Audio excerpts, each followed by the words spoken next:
Hey guys, it's me, Nigel, with Nigel's Jamaican Almond World. So a few days ago, we got our first batch of Jamaican almonds since the country has been reopened. And I did a video and share with you guys. So I've just finished the selection process. So I just wanted to share with you real quick before I get everything all, transformed into oil. So, I went through, this is the first batch, this big one here. This is everything.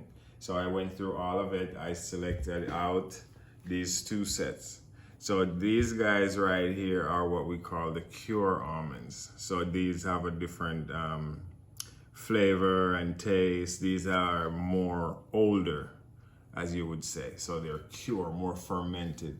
And then these are the whole grain almonds. So we like to give samples and stuff like that. So I make sure I select out those for you guys.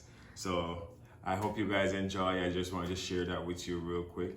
Please remember to visit our website. It's www.nigelsjamaicanalmondworld.com. All right. One love. Take care.